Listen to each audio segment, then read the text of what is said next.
ظرف کمتر از 20 ساعت کابل گواه 2 حمله بود. مهاجمان صبح امروز پنجشنبه یک مرکز آموزشی اداره امنیت ملی را در کابل هدف حمله قرار دادند. نیروهای امنیتی برای از پا درآوردن مهاجمان چند ساعت تلاش کردند. یک روز پیش غرب کابل نیز شاهد یک بمبگذاری خونین بود. بمبگذار انتحاری بم بسته در بدن خود را در این مرکز آموزشی منفجر ساخت.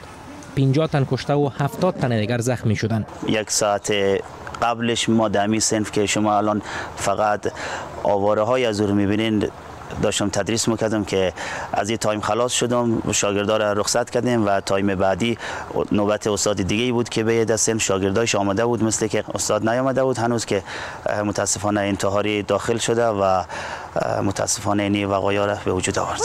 این در قسمت استاد شده بودیم، هر دویم همراه دوستم نگران هم داره. او ما شله شد که ببری داخل صنف، ما گفتم صبر کو یک دقیقه.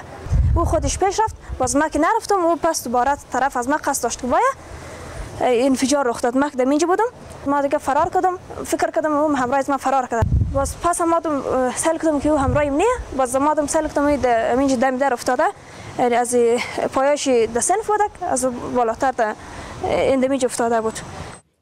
این رویداد خشم متحدین افغانستان را نیز برانگیخته است. این حمله وحشیانه تلاش آشکار برای دامن زدن خشونت مذهبی و مانع شدن افغان‌ها از دست یافتن به صلح و امنیت است. این یک بار دیگر ثابت می‌سازد که پایان بخشیدن جنگ افغانستان از یک راه مسالمت‌آمیز چقدر با اهمیت است. سازمان ملل متحد و دیگر نهادها نیز حمله در غرب کابل را نکوهش کردند.